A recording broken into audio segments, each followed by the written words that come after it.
Hello, good morning, good afternoon, good evening, everyone. Thank you so much for joining us today. I just realized I was gonna pause for 10 seconds and I didn't do that at all. But anyways, nice to see people start joining. While we wait, I'm gonna start a poll. I'm sure a lot of you guys are already aware of this, but we are always curious as to what's bringing you to today's webinar. Is this educational? Is this project research? Do you have an upcoming third-party risk management project that you're looking to achieve in 2022? You don't know where you are, but you will learn something and you'll meet someone new today, or you're a prevalent customer. So I'll leave that up and I'll start some introductions. We have a very special guest here, Bob Wilkinson, CEO of Cyber Marathon Solutions, which is a boutique third-party risk management company. Hi, Bob. So nice to meet you and thank you for joining today. Hi, Amanda. Hello, everyone. And we also have Scott Lang here, our very own VP of Product Marketing here at Prevalent. And myself, I'm Amanda. I'm your host for these webinars. I work in business development and renewals here at Prevalent, and I am the one that usually is reaching out to you after these. So a couple of things to go over. Obviously, today we're talking about building a sustainable third-party risk management program. So we're really excited to get Bob's insight on that. We want this to be interactive, so please use the Q&A, and I stress Q&A. You will get lost in the chat, so please use the Q&A little box in the bottom to just make this as interactive as possible. Bob would love to just kind of get some flow here during our session. This is also being recorded, so you will get this in your inbox later today and also tomorrow by communications.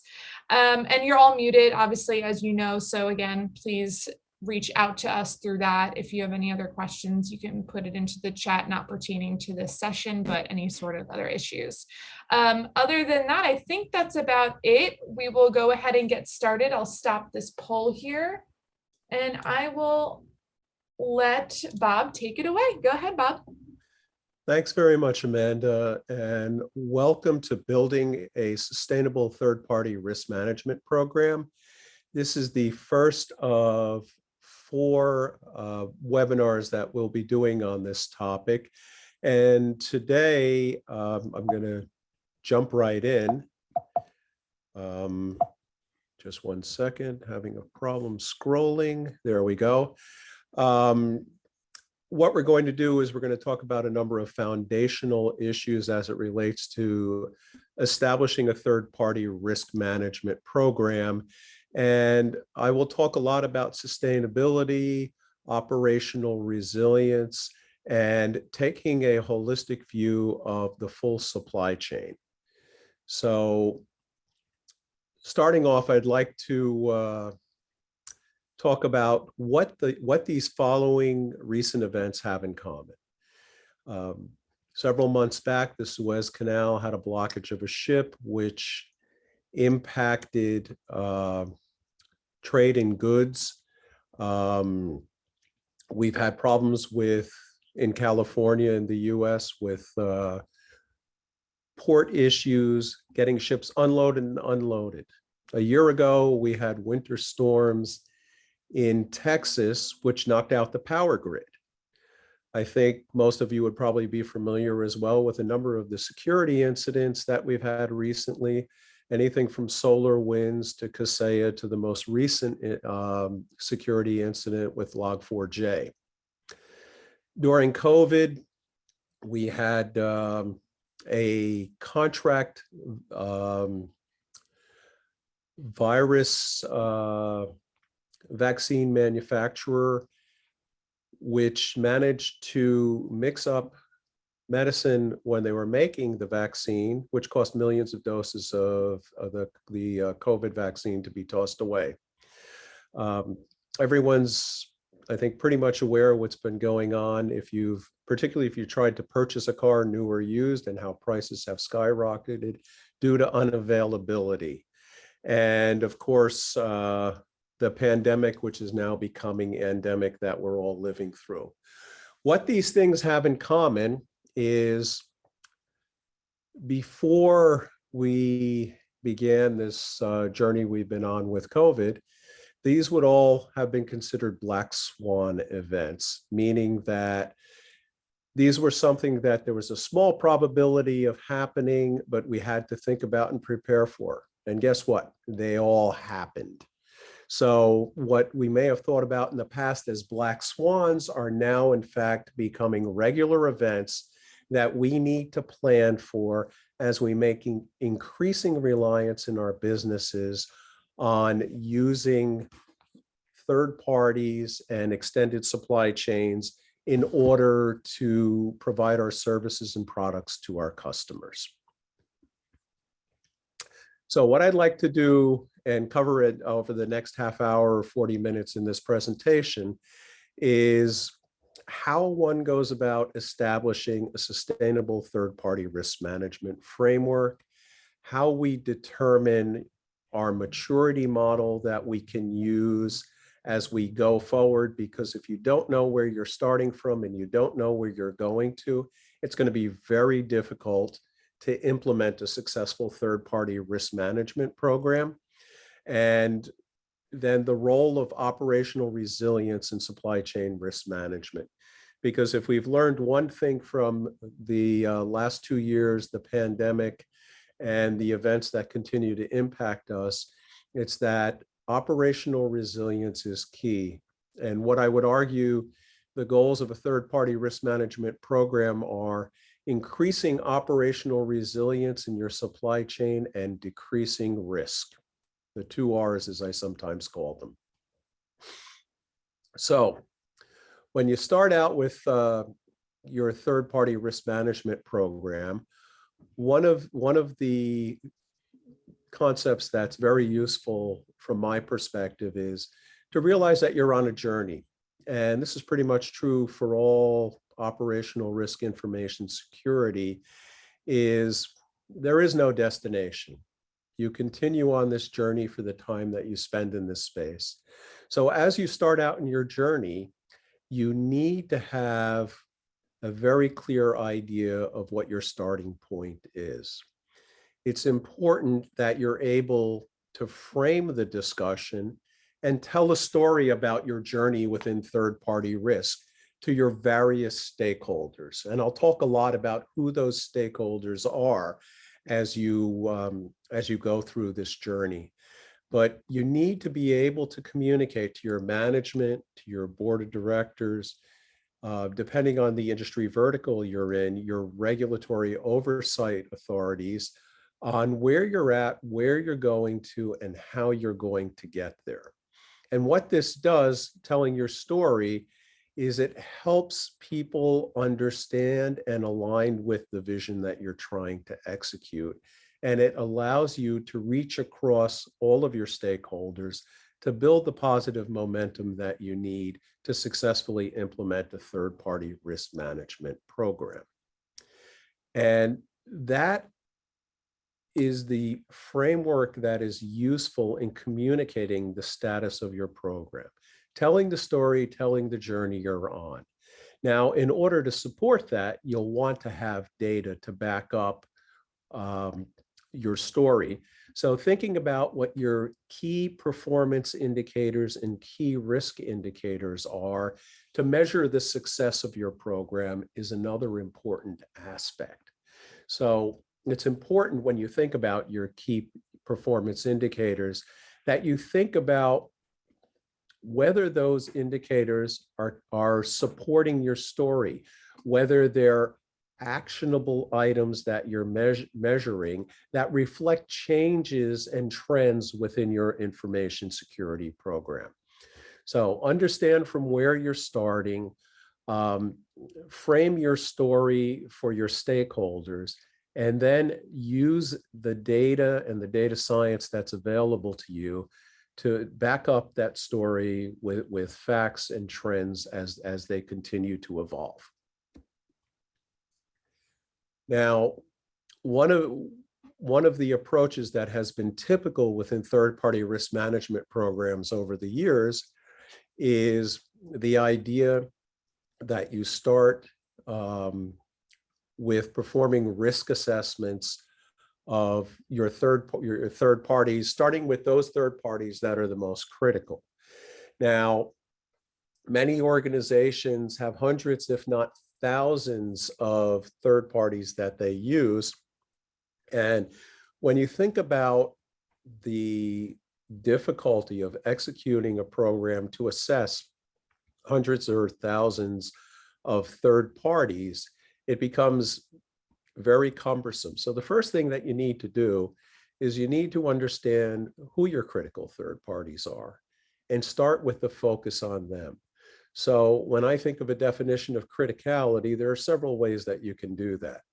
One way to think about criticality is who are the third parties that are part of providing services or products to your customers, which are absolutely critical. Another way to do that is to meet with your internal business continuity and disaster recovery organizations to understand who they think the critical vendors are that they have to provide support for and who need to be available to deliver your services and products. And that can give you a starting point when you're trying to figure out what your asset inventory is in terms of third parties. The larger your organization is, the more likely that that organization grew was through a combination of both organic growth and through acquisitions. And in the process of the acquisitions that your company went through, you inherit a lot of third parties and their suppliers as well. And it's unusual for the company that says, okay, we've just done an acquisition, now let's go back and rationalize who all those third parties are. So it continues to grow. And in my experience, it's not uncommon to see growth in the third party inventory of up to 10% or more a year. And when you think about doing these traditional assessments, that's a big overhead and a big burden. Now, when you combine that fact with the reality that security incidents and security vulnerabilities and threats are being discovered pretty much on a daily basis, you have to ask yourself, I do a periodic assessment. That's good for the moment that you do it at. But what do you do for the other 364 days a year where you're administering your third-party risk management program? Does that mean that you don't know the status of your critical third parties the other 364 days a year? What it suggests very strongly is that you need to evolve the way you think about third-party risk and realize that it's an ongoing, continuous activity that you need to monitor for on an ongoing basis. So the idea that you do a risk assessment once a year and you're good, which originated in financial services with regulatory requirements that you need to assess once a year, I would suggest that when you identify who your critical third parties are and you're starting your program, an initial risk assessment may be a very useful exercise, but that over time, performing annual assessments again and again on the same third parties has decreasing value to the organization and does not address the point that I made earlier, which is what is going on the other 364 days a year. So what I'm advocating for here is that as you implement your third-party risk management program, you need to continuously monitor the status of your third parties to understand how the threat and vulnerability environment changes over time for them and what risks they're exposed to. And that doing so will enable you to identify, prevent, detect, respond to, and recover from supply chain operational risks in a timely fashion. Now, when we talk about third-party risk, a lot of people think information security and disaster recovery and business continuity, which makes perfect sense and is an absolutely core activities to do. But when you think about your third parties and your extended supply chains, you have to take a more holistic view and step back and think of all the operational risks that you potentially face in your third-party risk management program. So while, of course, you want to understand the cyber risks that are present and the disaster recovery and business continuity risks, you'll also need to think about the financial risks and health of your third parties. If a third party runs into financial problems, which was in a number of cases a very real problem when the economy shut down in March of 2020 with the onset of the pandemic, what we saw was that businesses were cutting back on their activity as the economy shut, and that their suppliers were running into severe problems continuing to operate in business, including financial problems where they just didn't have any revenue coming in. And as a result of that, some customers realized that they had to take extraordinary steps to continue to support their key third parties to keep them in business so that they could deliver their services to customers. We also have to think about operations, and this is the operational resilience idea. We have to be aware that operationally, our key third parties need to effectively manage their resources, that we have to deal with the reality that suppliers have turnover, that they go through mergers and acquisitions, that they may divest the function which is critical to your business, and that another company may take that over and have no interest in continuing the support for your business. So you need to think about that. You need to think about things like infrastructure capacity. Another aspect of third-party risk is what I'll call geopolitical and concentration risk. So I need say no more than just go read the headlines on any of the news services today, and you're well aware of the impacts of what's happening with the Russia-Ukraine crisis. And people will say, oh, well, yeah, we understand there's oil involved and oil prices are skyrocketing, and that hits everywhere, including American consumers.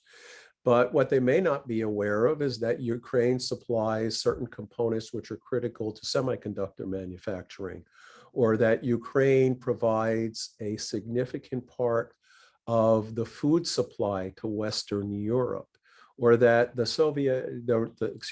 Russians, at 10% of the copper market for the world comes out of Russia. And that copper is used in everything, literally, in our society. So understanding those geopolitical risks that affect our portfolio, if any of the services or product that you get in your business today comes from Russia or Ukraine, that's a topic I would suggest you should be thinking about. Now, the other thing that happens, which we generally don't have a lot of visibility into, but is reality, is we can get concentration risk within our suppliers, and that one supplier could be providing numerous services or products to one company, to your company, which may represent a greater degree of concentration than you may be comfortable with.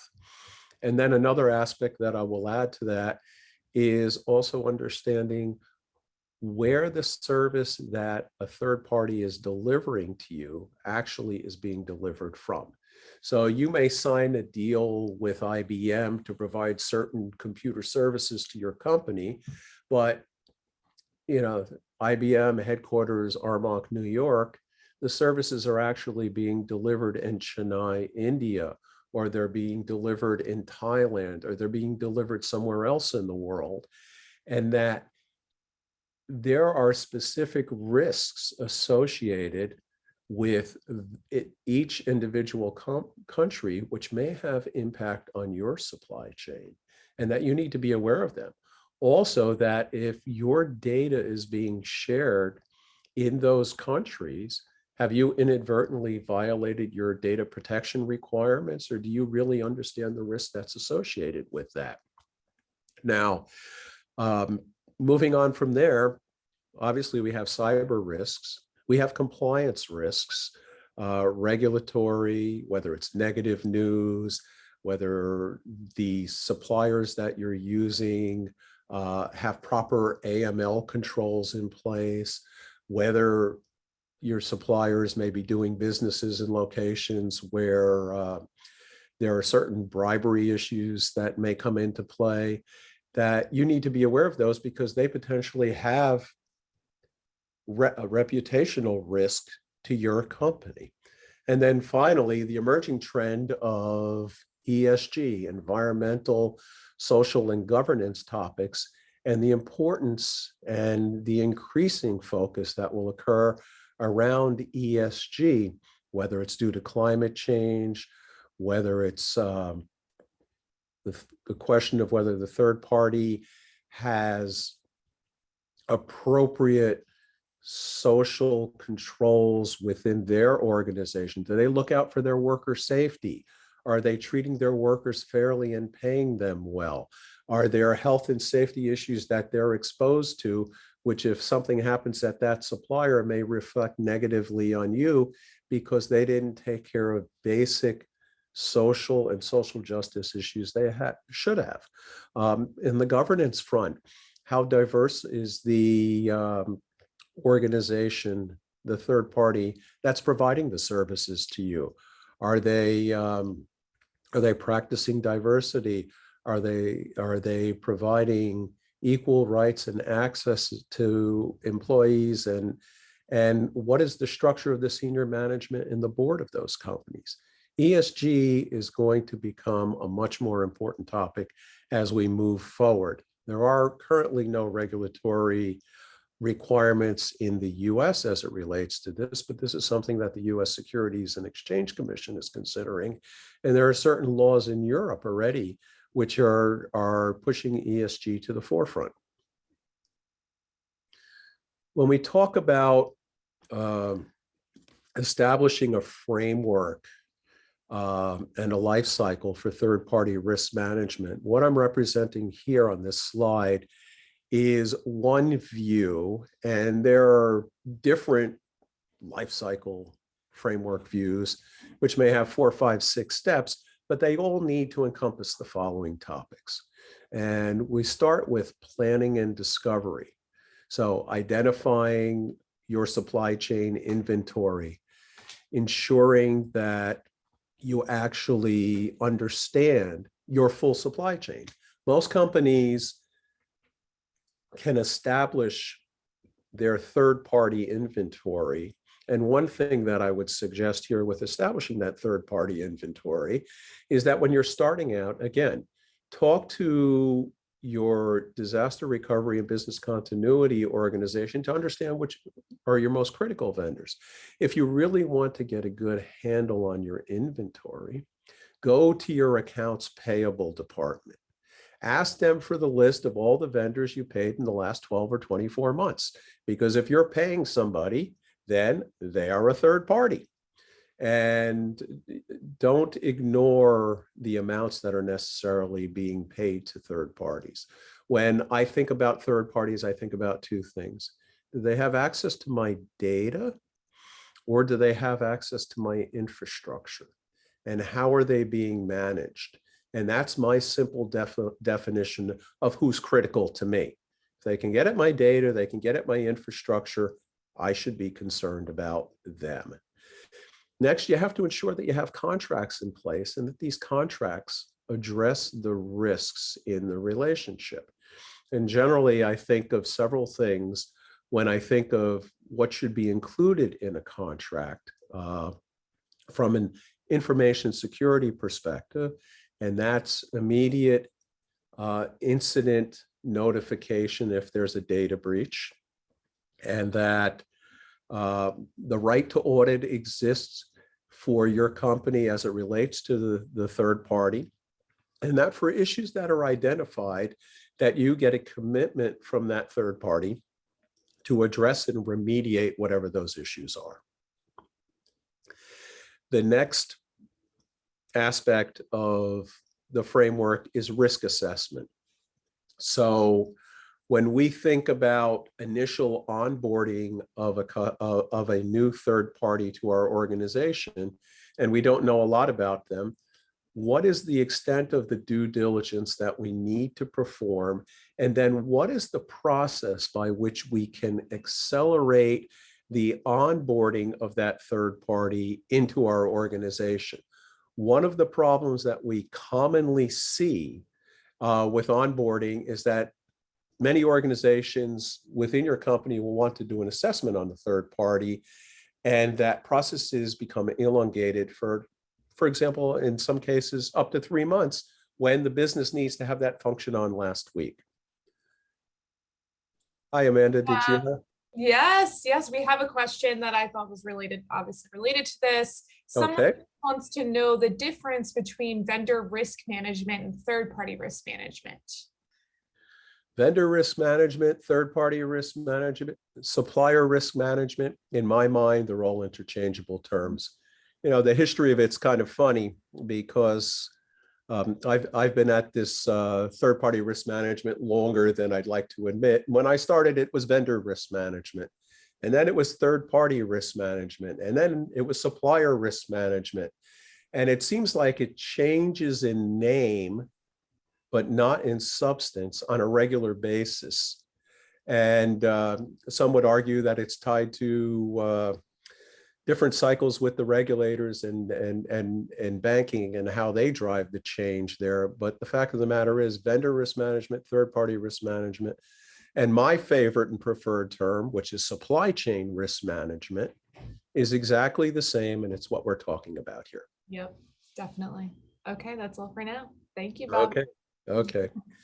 So we do our due diligence, we onboard our third party, and then as soon as we onboard them, we're left with that question of what about the other 364 days a year?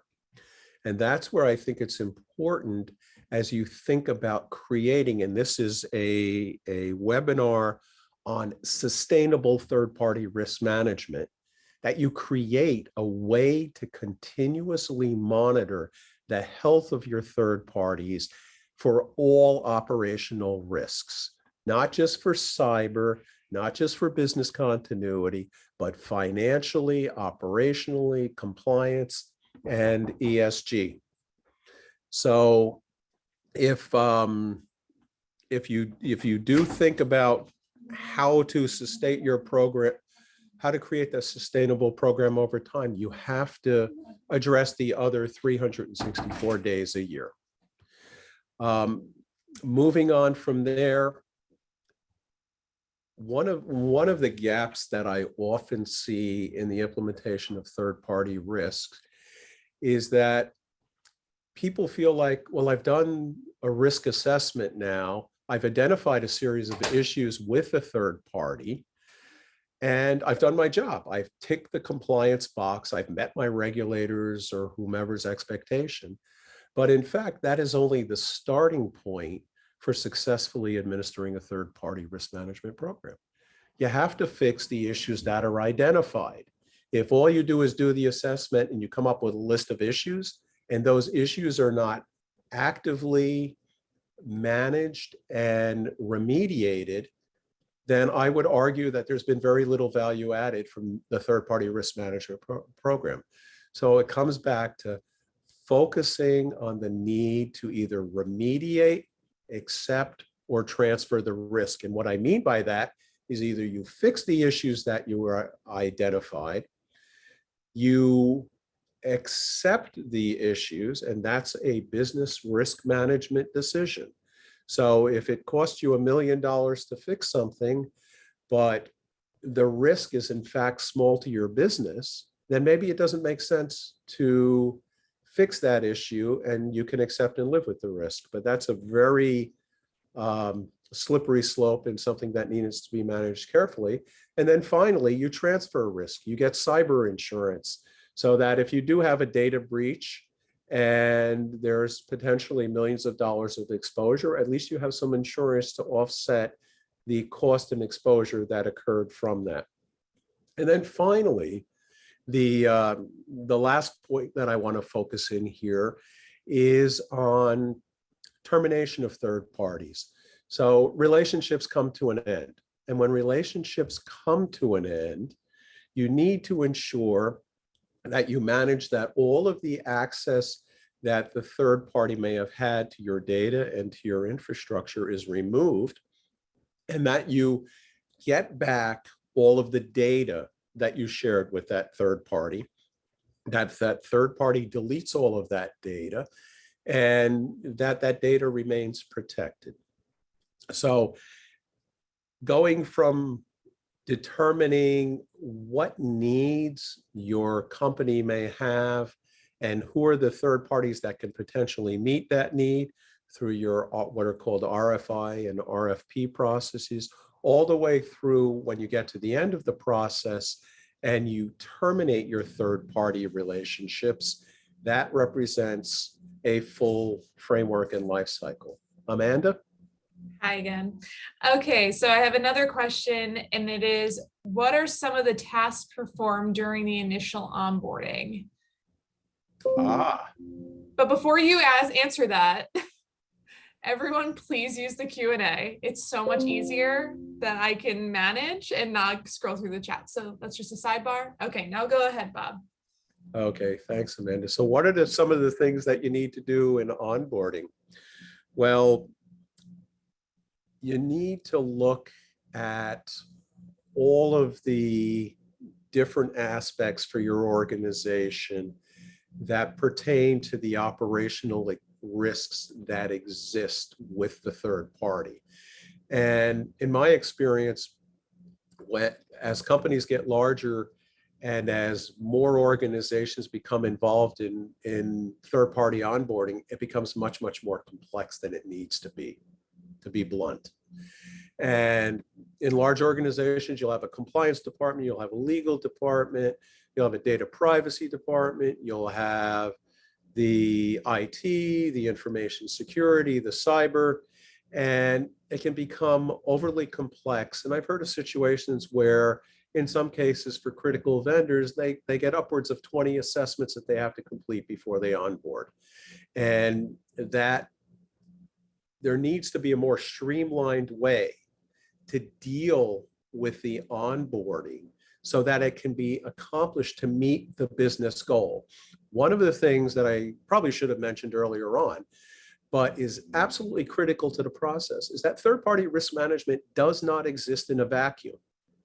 Third-party risk management must tie itself and align to the business goals of the organization.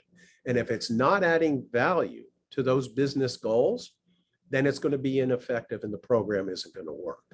So it has to align to the business goals. And in terms of onboarding, that means that you have to check the financial health of the vendor. You have to check for negative news. You have to understand that they haven't been involved in bribery. You have to understand the FATCA requirements behind 10% ownership of the company. And besides, oh yeah, you have to do this information security, due diligence, cyber. You have to look at disaster recovery. But most importantly, is you have to understand how that third party is going to be integrated to the fabric and the operational processes of your business. Mm-hmm. So there's a lot of things that go there, and I could talk for the rest of the day on onboarding, but unfortunately, time prohibits us from doing it. Yes, and we have 2 more questions. So while this let's have them. Topic, where in the framework/life cycle would you classify level of inherent risk associated to a third party? That's when you're doing your risk assessment. So when you're going about thinking about the level of inherent risk, it also ties back to your planning and discovery. So understanding when you're going out and initially on the RFP process, we need to bring a third party in who can meet the following need. Is that a critical need for our business? We need to understand that. And then as we understand its implications for our business services and products, as we go through the risk assessment process, we have to understand where that third party is starting out from. We have to identify any potential gaps that exist from that level of inherent risk, and then what steps we need to take to reduce that residual risk to an acceptable level for the business. So we need to think about that, I would argue, in the risk assessment step. Okay, awesome. I have a couple more if you want me to keep going or if you want to pause and continue. We've got far enough in the presentation. Let's take the questions. Okay, awesome. Okay, is there specific guidance by the OCC around a risk assessment questionnaire for a third party or a service risk assessment? The regulators do not have a specific risk assessment template. There are a number of risk assessment templates that exist and that have been established over time. Many of the third-party risk assessment service providers integrate within their software, for example, as Prevalent does, various questionnaires that have evolved over time. The important thing in any questionnaire is, does it address the risks that are critical to your business? And that's driven by the industry vertical you're in. If you're in financial services, you have a number of very clear regulatory requirements that you need to address. But at the end of the day, thinking about, and what I would refer people to think about in terms of questionnaires is go to the documentation that's been created by NIST, whether it's the NIST cybersecurity framework, which is very helpful, and the NIST 853 Rev 5 documentation, which covers a lot of these topics. And in fact, in NIST 800-53 Rev 5, there's a specific new family of controls that has been added, which talks specifically about third-party risk. And I find those documents particularly helpful as you think about it. But the point is, there are a number of questionnaires, and you have to customize it to the risks that exist for the business that you're in and that are relevant to your concerns. Yeah, and if I could just jump in real quick to kind of segue from a comment Bob just made, the Prevalent platform has specific questionnaire elements in its in our questionnaire library that tie back to OCC bulletins 2013-29, 2017-21, and 2020-10. So we have various elements that we've pulled. We've created custom questionnaire template library for OCC that you can leverage in the platform. All right, sorry about that. Well, Scott, now that you're on, there is a question pertaining to Prevalent. I can throw at you right now if you're open. Oh, sure. Okay. Yeah, So Carrie Weiss had asked, does Prevalent incorporate risk quantifications as part of the risk assessment process? If so, how and to what degree is it utilized throughout the TPRM framework? Yeah, great question. The answer is yes, we do include risk quantification as part of the risk assessment process. Every question you ask can have a built-in weighting as to the importance of that question to you based on the answer. You know, if somebody answers this, then okay, that's a risk to you. You would weight it accordingly, and then so on. And then all those different answers to those questions are then mapped into the risk register. And then you've got a heat map view of those risks as well, which can help you then quantify and zero in and prioritize on risks according to domain or topic or question area in that particular assessment. And then that's how the reporting is drawn from as well, is from that 5x5 heat map of likelihood and impact of the risk for that question. Thank you, Scott. You bet. And so I'd just like to add on, the core banking regulation document that relates to third-party risk is something called 2013-29. And that's the core third-party risk management document. Now, the regulators, depending on where you fall in the spectrum, and this is a little financial services specific, depending where you fall in that and who your regulator is, whether it's OCC, FRB, FDIC, they've had slightly different variations of their regulations. They've recently initiated a request for feedback from the financial services industry and participants on how to further streamline and come up with common guidance across all of the regulatory agencies. In banking, we have something that's called the FFIEC, the Federal Financial Institutions Examination Council. That's a conglomeration of the key regulators, and they're looking to come up with common guidance there, and that's something we're waiting to hear more on. Okay. So returning to the story, Mhm. unless you have some more questions, Amanda? There are 4 more questions. Let's get to them then. Okay, sure. So Anthony Fridella had wrote, when we discuss streamlining to align to business goals for onboarding and ongoing monitoring, what are some of the streamlining solutions you have seen worked? Example, abbreviated risk assessment, collections of material, and high controls first in moderate and low controls gathered post-contract. Other examples are bundling similar services for the same third parties for a single POC for oversight of the third party to help align with business objectives. So, well, Scott kind of explained what Prevalent can do, but if you wanted to take a stab at some of the ways to help. Yeah, so I'm the one thing that I find particularly interesting to do here is if you can define the key controls, that subset. So when you look at some of these questionnaires, you can have 1,200, 1,500 questions, and you could take weeks to complete. I would argue that for less than 100 questions, in some cases less than 50, you can streamline it if you have a good understanding of what your critical services are, so that you can very narrowly determine for those critical services whether the posture of the third party in terms of operational risk meets your needs.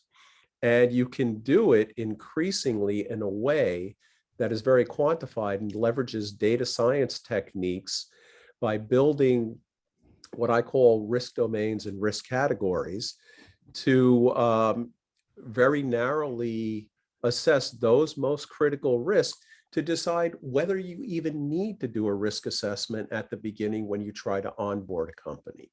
So by leveraging a very clear understanding of what the critical services are and understanding how that third party will operate and which risk domain they may operate within, you can very narrowly and quickly assess whether you need to do further due diligence or not. But that's a much more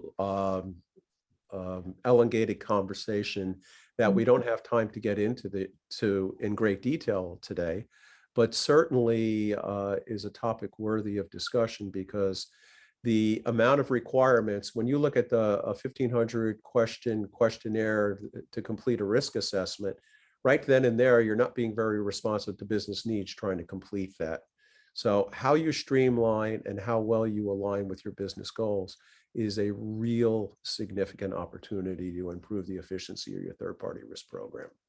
And just one other point on that, when you're thinking about risk assessment and how to manage risk, something that generally doesn't get talked about, but which for me is really the core element of third-party risk management, is understanding and categorizing your third parties based on the service that they deliver. Unfortunately, organizations just continue to inherit, as they grow, third parties that may be through acquisition or whatever the case is. So you end up with 10 third parties that do the same thing for you when you could do it with 3. Mm-hmm. And that if you rationalize how many third parties you have doing the same thing because you understand the category they fall into, you can significantly decrease the number of third parties that you have to risk assess. Oh, and by the way, by concentrating the relationship that you have for that given service category with a smaller number of third parties, the relationship becomes more strategic. You get better pricing. And net, if you do this well, I would argue that you could actually end up paying for your third-party risk management program just by being efficient and not having 10 third parties in every category to do the same thing for you, which is something that people don't really appreciate, I think, that opportunity. Yeah. Amanda? Well, I have a few more, but they're more broad, to pertaining to this whole overall topic. So let me have you finish off this slide. And okay, let me get through my yeah. last two slides, and then we want to be conscious of time, everyone. So we want to make sure right. we have time for everything. Thanks Right. for your patience. Go ahead. Okay, so the next topic is the third-party risk management maturity model. And there are variations of this, but very simply, it comes back to the point that you have to understand where you're starting from and you have to know where you're going to. So when you start out at the beginning, you don't know your inventory, you don't have processes to manage third-party risk, you're at a level one, you're very ad hoc. As you start to define those processes and understand what they might be, then you're at a higher level of maturity, you're level two. Level three, you're actually have documented a roadmap and a plan and you're executing it. At level four, you're actually optimizing your processes. You've implemented, you have policies and standards, you're monitoring on a continuous basis. When you get to level five, I would argue that most people are never going to perform at level five, and that there is at a certain point a diminishing return that comes from trying to strive for level five. Now, depending on your organization and the type of work you're doing, and if it's very financially intensive or it's something that where you're very concerned about protecting your proprietary intellectual property, you might move that way. But generally, having a goal of getting to level three, level four is where most organizations are realistically at. All right, just a little bit here on what are some of the drivers for building resilient supply chains. If you build, and I said at the beginning, my whole focus is operational resilience. And I gave you some examples at the beginning of what goes wrong and how that can potentially impact your ability to deliver services and products for companies. You get competitive advantage by having a resilient supply chain. You can enter new markets more quickly, which is generally what your business is always looking to do. You can effectively support your business's increasing reliance on extended supply chains. You can address the possibility and plan for those black swan events that I mentioned earlier on, and you can deal with a number of your regulatory requirements. And one point that I think is really important that we don't think about enough is that what you're trying to do in your supply chain, in that extended supply chain, is build trust with your third parties and get them to have a vested interest in the success of your company and to share information and value back and forth, and that will make for a robust, operationally resilient supply chain. And then finally, I'd just like to wrap up by talking about the importance of stakeholders in your third-party risk management program. It doesn't happen in a vacuum. I've already alluded to the need to align with your business management so that you're demonstrating value that the business understands so they can be supportive of your efforts. But in that process, there's a lot of players in the TPRM program and process. And I'm going to pick on a few here for the sake of time. Procurement is the filter, is the funnel for how new third parties come into the organization. If you're running a third-party risk management program, you have to know who your procurement organization is, and you have to work closely with them, because the value that you get from doing that is incredible and will really be a key thing to building success in your program.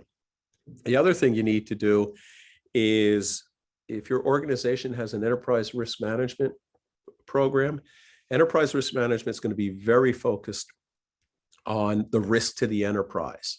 And one of the big risks to the enterprise, and it can't get much bigger than it is already, but I'm sure it will tomorrow because I said that, is how that supply chain continues to deliver effectively for your business. But all of the organizations that are listed here play a role. And if you don't know who those people are and how they relate to your third-party risk management program, it's incumbent upon you to get out there and find out who they are and work with them and subscribe to a concept that I've done for all of my career, which is take a stakeholder to lunch, spring for the sandwich and the coffee, and get to know who they are. And just by asking someone to go to lunch and ask for their opinion, you've done more to build relationships and build the credibility of your TPRM program than almost anything you'll do. And on that note, I'm going to take a breather, and Amanda, back to you. Thank you so much. Well, it looks like we have still a little laundry list of questions here, and I'm going to ask one that I did miss earlier in the beginning here very quickly, and either of you can chime in here. And Mira would like to know, is there a vendor that you would recommend for ESG related risks? Well, why wouldn't I start with Prevalent? I don't know. Funny you mentioned that. Yeah, and Scott, I think maybe you might have a view on that. I do, yeah. Prevalent approaches the ESG risk management problem among vendors bidirectionally. Number one is we include built-in ESG-related assessments into our platform that you can then send out to your vendor base. Their answers will then auto-populate in the risk register. You establish scoring and you get a report, and then we produce or provide some built-in remediation recommendations as well that helps to resolve, potential risks, especially the high scoring risks that come through. But that tends to be a point-in-time view of those risks. So we want to see something over the course of a relationship life cycle. So we also include the ability to feed in inputs on ESG filings, environmental crimes from the EPA's environmental crimes database, and it continual feeds and information from outside sources to help augment and change that score over time. So it's not just a one-shot kind of thing. We've got a whole range of E, S, and G related questionnaires that are bundled together, and then constant feed of information coming in to help you make good decisions. Thank you, Scott. And well, there's the answer. There's the answer. So before we get to the rest of these questions, I wanted to launch one last poll for everyone here that's still with us. And we would just really like to know, are you looking to augment or establish a third-party risk management program for this year? Is this the reason why you attended? We'd love to know why. Please be honest with these answers, because like I said, I am going to be the one reaching out, or my counterpart, Melissa or Noel. And don't be confused when we say, hey, I saw you said yes to this poll question. That's what we're referring to here. So I'm going to keep this up for a little bit while I ask some more questions here. And the first one is, regarding questionnaire types, would you suggest one size fits all or define multiple questionnaires per service type, like SaaS-based, on-premise, non-cloud, COTS, product services types, etc.?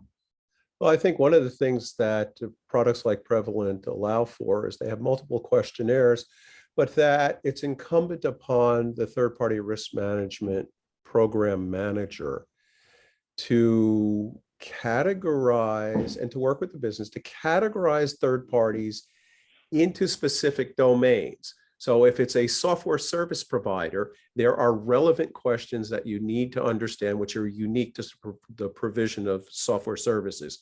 If it's an infrastructure supplier, there's a different set of questions. And that if you just take the whole questionnaire and always assess all of your third parties against that whole questionnaire, yeah, it's a great exercise, but you're wasting a lot of time. Mm-hmm. Plain and simple. Yeah. And Scott, I don't know if you have anything to add to that in terms of customization. Yeah, one size fits all rarely works. We do have a lot of recommended customizations that our customers undertake to meet their specific requirements. there's you can look at it a couple different ways. Bob, you mentioned this. You can look at a couple different ways. You can look at it from a holistic point of view, one big questionnaire that you can then draw things out of, or you can start with an industry-specific questionnaire like HISAC or something in financial services like FFIEC or an OCC questionnaire if you're in the financial services industry. And that will probably speak to issues that are related to your particular, industry category. But, even when you create a customized set of questions, they're probably going to be based off a set of existing questions to draw from anyway. So the trick is to find a solution that gives you that pool to draw from instead of having to come up with it on your own. Okay, perfect. The next question I have here is, during inherent risk assessment phase, would you suggest to consider a line of business potential threats and risks to quantify initial risk rating? Yes. Next question. Yes. The idea is everything has a context, and you have to put your assessment of risk into the context that's relevant. Mm-hmm. So you really need to know, the risk that comes from an online social media application as opposed to the risk that comes from a food service company that's working your cafeteria or in your business are very different. So you need to contextualize risk. And when you do that, you cut out a lot of the extraneous information and you can really get down to the issues that matter. Definitely. That makes sense. Next one is there any specific formula to calculate risk assessment according to based on institution? According to the... Well, I'm not following that one. I'm not following that one either. Is there any specific formula to calculate risk assessments based on institution? Based on industry vertical, perhaps, because there are certain trends that are more relevant, say, in financial services than they are in healthcare, than they are in pharmaceutical, than they are in insurance. And one of the trends, one of the clear things that companies that are doing well in this space is how they implement data science in order to quantify and measure risk better, and how they tie risk scoring to their questionnaires, as Scott alluded to earlier. Mm-hmm. Okay, we have two more. We're doing good on time here. What are the basics of the SIG questionnaire? Are there questions mostly based on industry controls such as NIST, ISO 27001, and PCI, et cetera? I have a little view on the SIG questionnaire because many moons ago in another life, I was called by various people the grandfather of SIG. So it has evolved over time and tries to incorporate and align with the various industry standard questionnaires, whether it's NIST, ISO, whatever, and to be reflective of that. And in the process of its comprehensive nature, SIG covers a lot of ground, but you have the opportunity to customize SIG to only focus on those areas that are relevant to your business. And I think that's an important step of it, because otherwise SIG can be a bit daunting if you try to do the whole thing and maybe not add a lot of value in the aggregate. Mm-hmm. Okay, we just got another one. While creating a framework for third-party risk management, how will I get to know who are the stakeholders in each step? Well, you kind of touched on this. Can I find a sample third-party risk management framework flowchart? I think with that, I know a lot of you guys are also asking for slides. So if that is something, what you were offering is definitely helpful. Do you have something else that you want to share touch on that, Bob?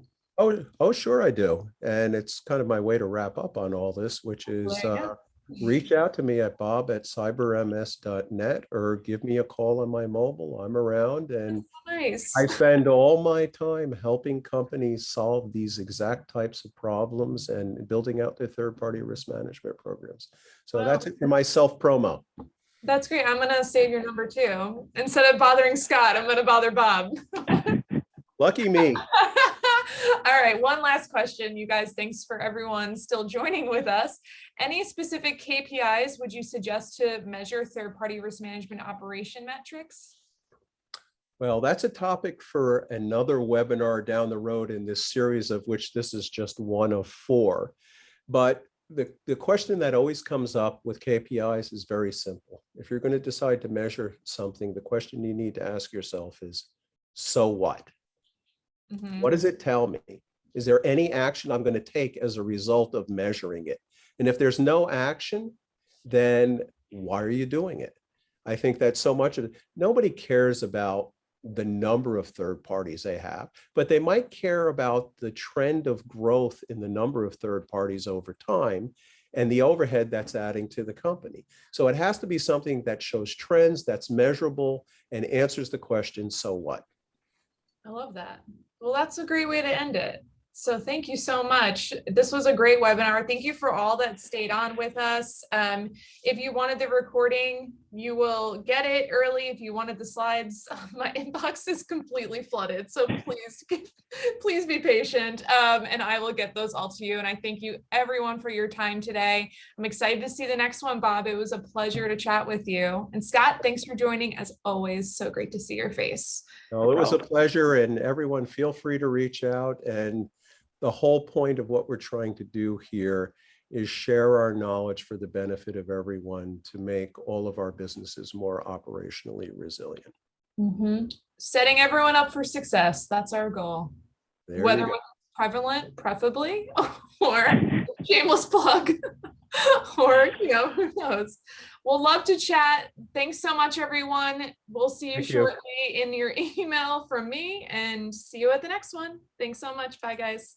Bye.